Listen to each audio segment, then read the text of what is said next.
Isaiah. Stay right there. You can stay right there for a little while.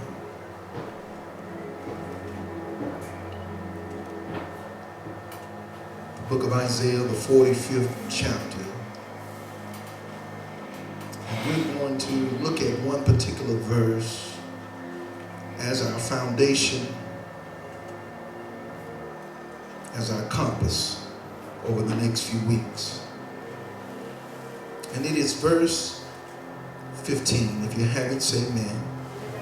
Isaiah, the 45th chapter, verse 15.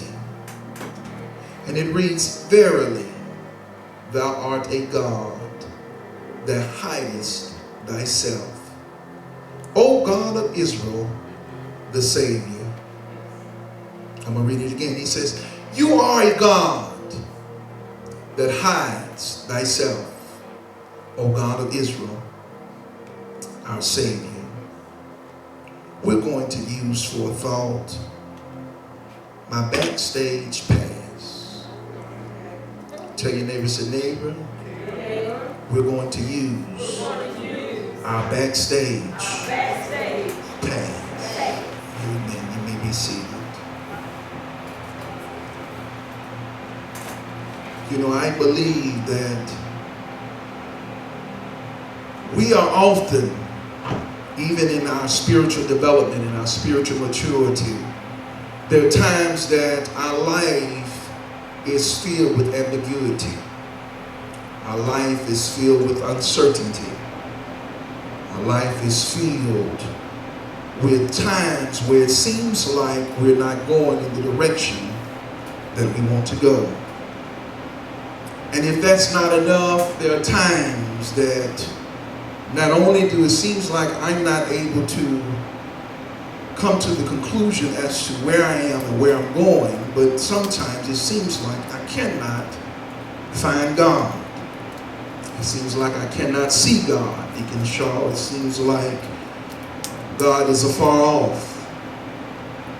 And so then I believe, as one writer has said, that when you don't understand the nature of something, that you will abuse it.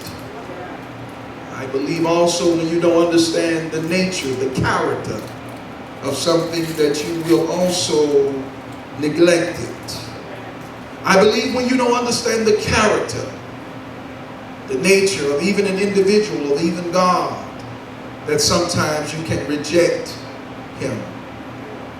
But I believe also that when we don't understand how God works, that it causes us not to expect what God wants to do in our life.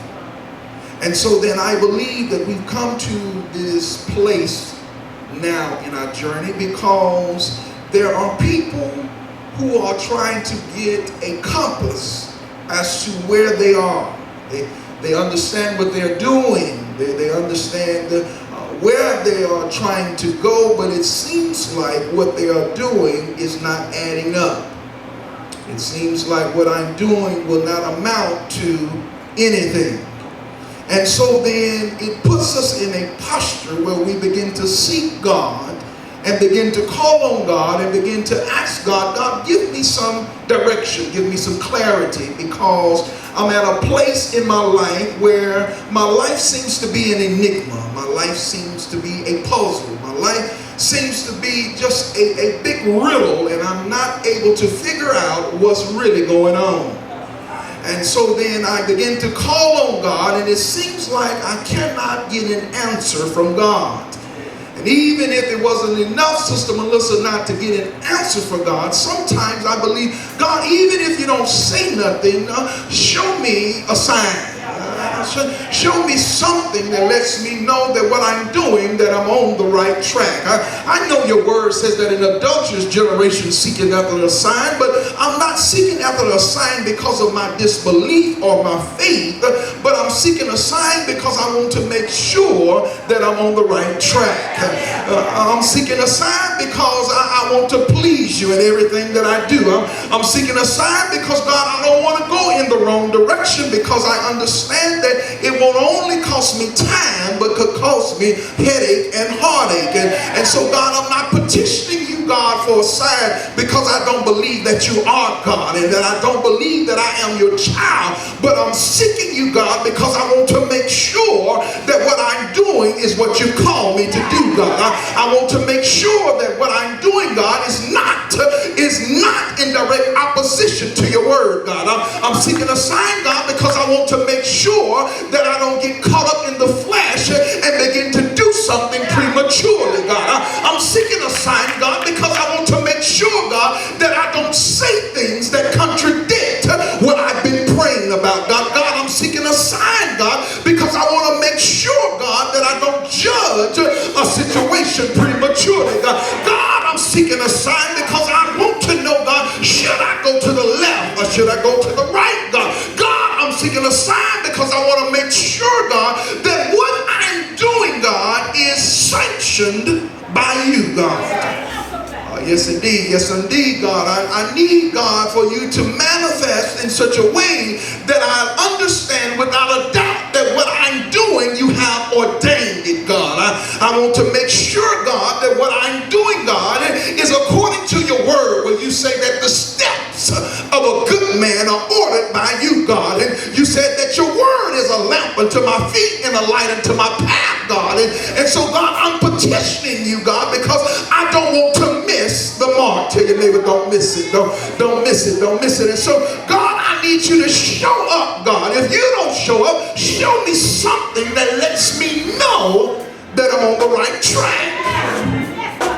But now I see, God, I see you bring this scripture to the forefront that you are a God that hides yourself. Wait a minute, God, I'm asking you to manifest, and now I find out that one of the characteristics are you a God that hides thyself.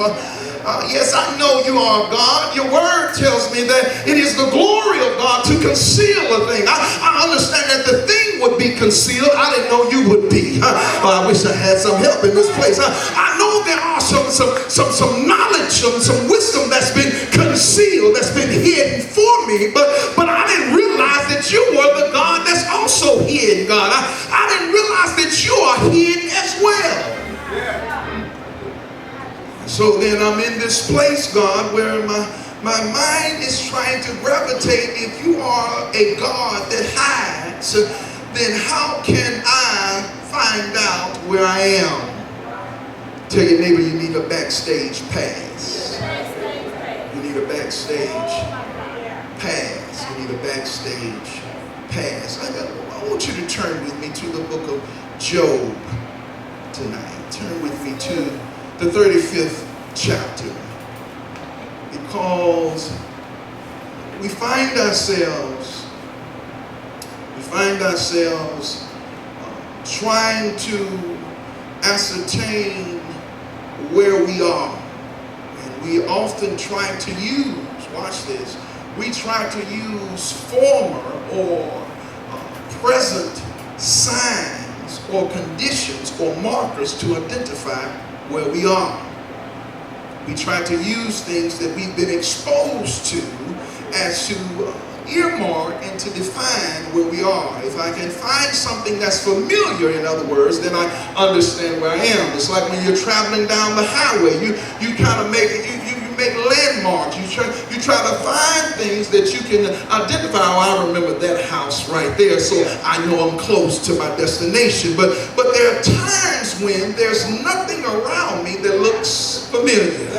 Oh, I wish I had some help in here in this place. There's sometimes there are things that are happening around me. There are things that are happening to me. There are things that I'm hearing. There are things that I'm dreaming that literally cause me to be bewildered. There are things that literally happen around me that simply make me become confused because they do not resemble anywhere I've been. They don't even have the shape of anywhere I'm going. Oh, I wish I had some help in this place.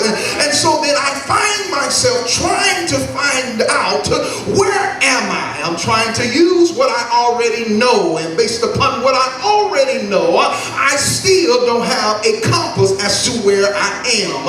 And so then if that's not bad enough, Sister Bobby, I go and ask somebody for direction, not realizing that they're on the same path that I'm on, and that they don't even know where they are. I wish I had some help. And they look spiritual, they look more spiritual, they even have titles behind their name, but geez, sometimes they don't even know where they are. And even if they knew where they are, it does not mean that they know where I am. Oh, I wish I had some help in this place. That sometimes when I'm trying to find out where I am, I try to find something or someone who can help me identify. Just give me some clues. Just point out some things that this right here. You see this happening right here? That means you right here. You see this breaking down? That means you're getting close. You see the winds blowing on that means it's coming out of the north. And so then we begin to look at people and situations and try to figure out where we are. But then after coming to a conclusion, after doing an assessment, after doing an evaluation with them and my circumstances, I'm no more better off than I was in the beginning. In fact, after having talked to them, Sister Valerie, I'm now more confused than what I was in the beginning. I'm even more lost than I was in the beginning. And so then if that's not enough, I even tried to go to my library. I wish I had some help in this place. And I go to my library and I tried to find some books. Then maybe there's a book on the shelf that can help me figure out where I am. And just like a historian, just like a geography person, I would try to find a map. I would look for a globe. I would look for an atlas, because maybe on the map can help me find out where I am. But the problem with the map has not been drawn up for where I am. I wish I had some help in this place. Anybody went to a map and tried to find out where you are, but where you are, the map doesn't even have your road? I wish I had some help in this place. You got the latest technology, but it still needs an upgrade. You got the latest technology, but it still needs an update. You got the latest technology, but you hadn't downloaded the newest version. And so then when you look at the map, you still don't know where you are. But if that's not enough, Sister Ada, then you say, well, you know what I'll do? I go in my closet and I begin to pray. And so I get in my closet because I believe that the Spirit of the Lord will give me what I need. Because I know the word says that the Spirit of the Lord shall rest upon me. The Spirit of wisdom and understanding, the Spirit of counsel and might, the Spirit of knowledge and the fear of the Lord. But while I'm in my closet, I found out instead of it being a dialogue, it ends up being a monologue. It seems like I'm the only one talking. I'm the only voice I hear. And so I come out of the closet just as confused as I was when I went in. I wish I had some real folk in the house. Somebody will shout, that's me, that's me, that's me, that's me, that's me, that's me, that's me. Preacher, you're talking about me. I went in, but I came out the same. I pulled a book off and still the same. I got on the internet, I'm still the same. I tried to Google it, I'm still the same. I watched the Word Network, I'm still the same. I cut on TV, I'm still the same. I called the pastor, I'm still the same. Do I have anybody in the house to say that's me, that's me, that's me, that's me? That's me. Y'all said that's me, that's me. And so then my books don't help me, my concordance don't help me. I wish I had some real folk in here. My commentaries don't help me. BlueLetterBible.org doesn't help me. Gateway doesn't even help me. And so I still find myself in this place of unknown, trying to figure out, God, what are you doing now? What's happening to me? Because I used to have a grip. I used to could pinpoint, oh, I'm right here. I know I'm close. See, the sign says 18 miles from Seminary to Hattiesburg. I know I'm close. I know I'm close. I know I'm close, but then all of a sudden I'm on the road where there's no signs. Tell your neighbor you need your Backstage pass. You need your Backstage pass. So watch this. Let's go to the book of Job, the 35th chapter. Just a few minutes. We just getting the introduction tonight. This just the introduction. Look at verse 9. If you have it, say amen. This is the book of Job, the 35th chapter, verse 9. Listen what he says. He says, by reason of the multitude of oppressions, they make the oppressed to cry. Whew. I can stop right there. By reason, as a result of the many afflictions, these things have caused me to cry. Do I have any witnesses in the place? He goes on to say that they cry out by reason of the arm of the mighty. But none said, where is God, my maker, who giveth songs in the night? Ooh, Jesus. Where is God, my maker, who giveth songs in the night? Where is God? I'm looking for him. He's my maker. He created me. Where is God? I'm searching for him. Have you seen him? I'm looking for God. I need some clues. I need some answers. I need some direction as to what's happening with me. I need some answers as to why this is happening to me.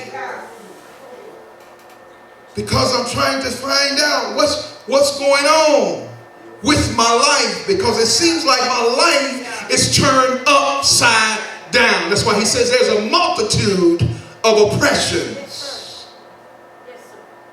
But he says this God that you're in search of is the kind of God who gives songs in the night. Watch this. He's the kind of God that when you can't see where you're going, he produces a melody. Oh God, I'm going to come back to that. I'm going to come back to that. Y'all not ready for that one right there. Listen at verse 11. It says, who teaches us more than the beasts of the earth, and maketh us wiser than the fowls of heaven. This is God I'm looking for. He says, there they cry, but none giveth an answer, because of the pride of evil men. He says, surely God would not hear vanity, neither will the Almighty regard it. He says, although you sayest thou shalt not see him, yet judgment is before him. Therefore trust thou in him. Watch this, oh God. Listen what he says. This is a conversation, of course. This is in response to Elihu is responding to Job's affliction as to why this is transpired. And watch this. He says, he puts this really as a rhetorical question to Job when he says, where is God, your maker? Where is the one? Because he's the one that's able to give songs in the night. Now watch this. I'm going to connect something here. Look at verse 14. He says, although you don't see him, his judgment or his ways are before him. He goes on to say, therefore trust him, although you can't see him. Watch this. He's saying, I recognize that you have to learn to trust him, although you can't see him, although he appears to be hidden. Are y'all hearing this? Because, watch this, when it says his judgment is before him, is that God is always working behind the scenes. And so although you may not be able to visibly see him, He said, trust him. Because he's the kind of God that when it is dark, oh God, help me, I'm going back to that verse. Although when it's dark in your life, that does not mean God is not working. Let me use this vernacular. Although it seems that things are still and dormant in your life, it does not mean God is still and dormant as well. I'm going to say that. Let me say it this way. Although you cannot see what God is doing, although it looks like God is not doing anything, although you don't hear anything from God, God is not silent.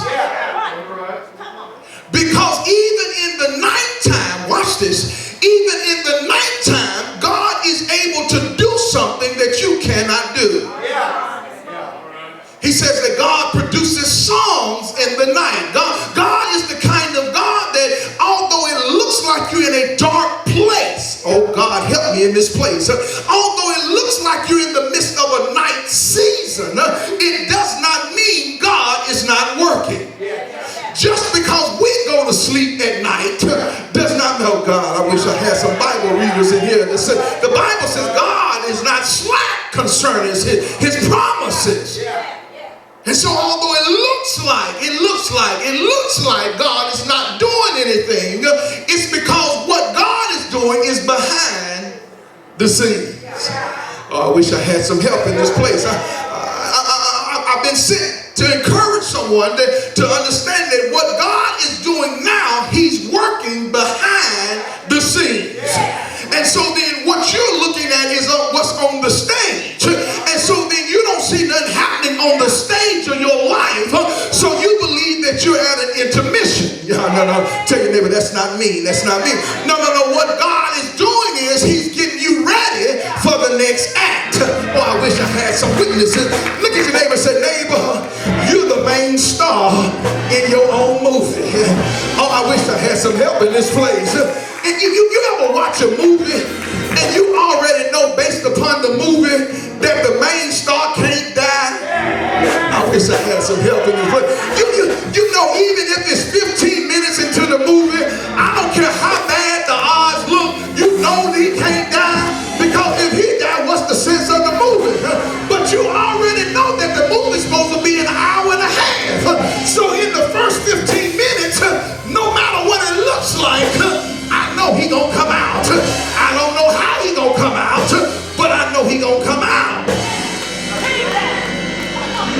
Can't die. And so then you have to recognize that there's some things happening behind the scenes. But we don't have our backstage pass. I wish I had some help in this place. There's some things that are happening behind the scenes that we don't realize. And so then some come to a conclusion because we don't see what's happening behind the scenes that it's over.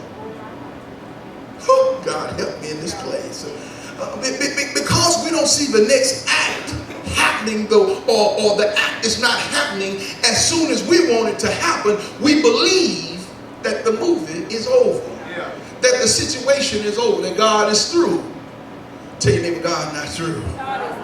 And see, watch this.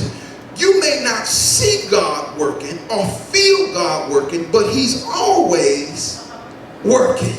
Are y'all hearing what I'm saying? Even Paul said this in the book of Romans. He said, what good is hope? He said, hope that is seen is not hope.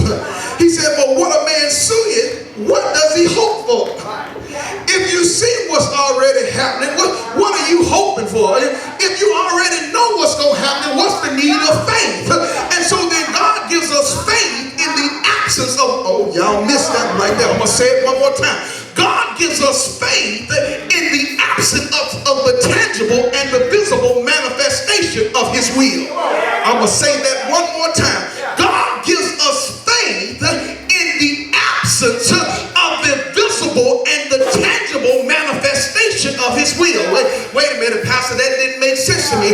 Okay, the Bible says that faith is the substance of things hoped for and the evidence of things not seen. So what are you saying? Is that God gives me the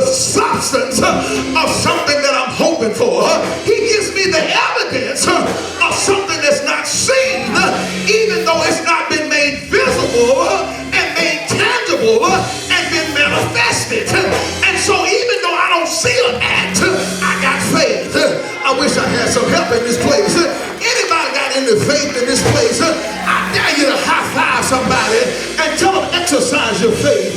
You got to exercise your faith here.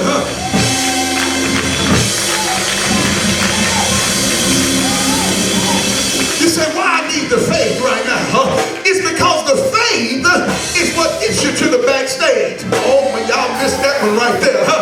Faith gets you to the backstage so that you can see what's happening before it happens. I wish I had some help.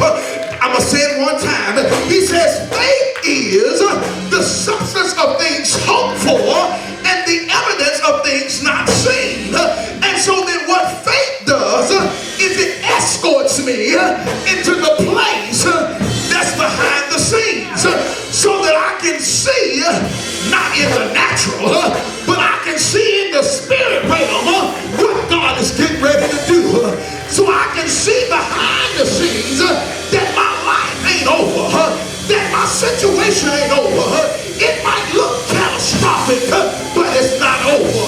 It might look deplicable and deplorable, but it's not over. Tell your neighbor, say, neighbor, all things are working together. All things are working together. The stuff that's working behind the scenes, the stuff that's working that you don't see, the stuff that's working that you don't know about, the stuff that's working that God is putting together, the stuff that's working that your mind can't conceive, the stuff that's working that you ain't heard of, the stuff that's working that mama ain't pray about, the stuff that's working you ain't preached about, the stuff that's working you ain't read about, the stuff that's working you ain't sang about. Slap your neighbor. Say, neighbor, it's working. It's working. It's working. It's working.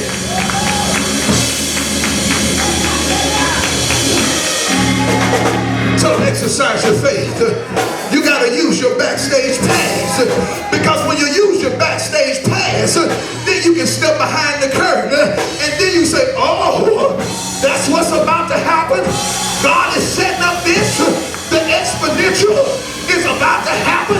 Some of y'all done forgot about the exponential. That's what God is doing. He sought me out. I wish I had some help. That's what God is doing. Now I realize, come watch this. When you get behind the scenes, then you can understand why it's taking so long. When you get behind the scenes, you can understand that it's more than you that God has got to work on. It's more than you that God is trying to move. It's more than you that God is manipulating. It's more than you that God is directing. And so when I get back behind the stage, I see why God is doing what he's doing. I understand. Then I say, go ahead, God, set it up. Go ahead, God, work it out. Go ahead, God, do your thing. Go ahead, God, I'll wait. Go ahead, God, I'm gonna move. Go ahead, God. Go ahead, God. Go ahead.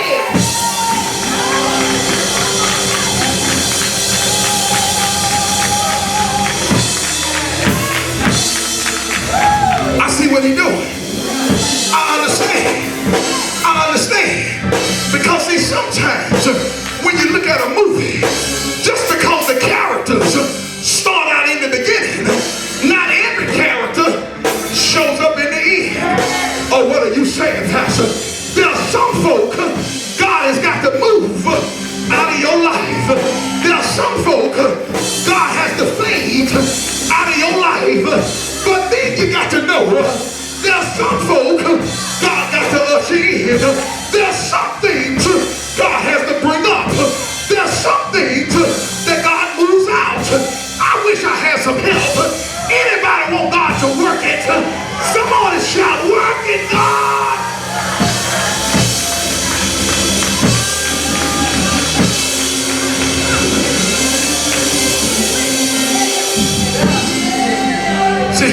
See, we want God to come out front. God says, go work behind the scenes. And so instead of me coming out, you come backstage. I wish I had some witness. Look at your neighbor. Say, neighbor, I'm going backstage because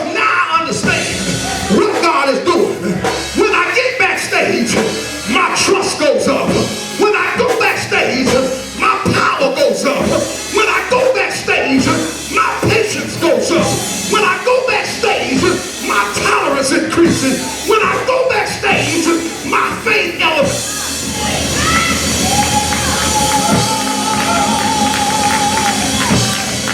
Tell your neighbor, use your backstage pass. Use your backstage pass. Can I go just a little bit further? I feel something pushing me right here. And see, one of the things in backstage, there's something called the lighting. I'm going to say it one more time. When you go backstage, there's something called the lighting. What are you saying, Pastor? What does the lighting have to do with me?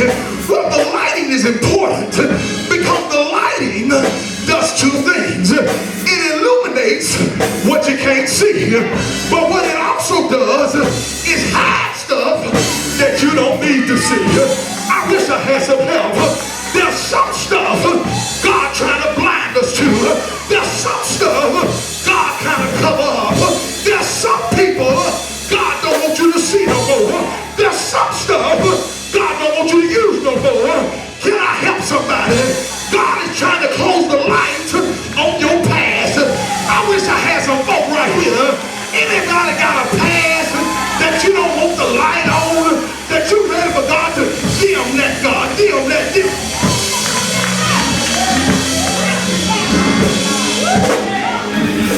I told you two things, right? The first one is that it illuminates what you can't see. But what the light also does is it points you in the direction. What are you saying? Is that the light tells you what you now need to look at. It didn't only reveal what you couldn't see, but now it makes you look at what you weren't looking at. I wish I had some help. What are you saying, Pastor? Sometimes we magnify our problems. Sometimes we make our enemies bigger than what they are. Tell your neighbor, don't make a mountain out of a molehill. I wish I had some help. Sometimes we make stuff bigger than what it really is. But then when God shines the light, then I realize it ain't all that. She ain't all that. Then I realize which direction I need to focus on, because my focus was on what they were doing. My focus was on what she was doing. My focus was on what happened last night. My focus was on what happened last year. My focus was on what Big Mama said. My focus was on how I'm feeling. My focus was on what I heard. My focus was on what I don't like. But when the light is dimmed, then I can't see what he don't want me to see. Tell your neighbor, say, neighbor, use your backstage pass. It's time that you start looking behind the scenes. God is doing some stuff behind the scenes. I know you want everybody to see it, but it ain't meant for everybody to see it.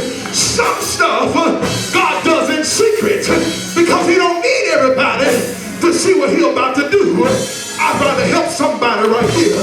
God is getting ready to do some stuff in somebody's life, but he's doing it in secret right now. Y'all miss that moment and give God some praise.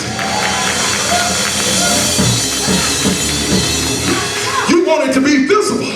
The reason God ain't making it visible is because some folk, Melissa, don't try to block you. Y'all don't hear what I'm saying.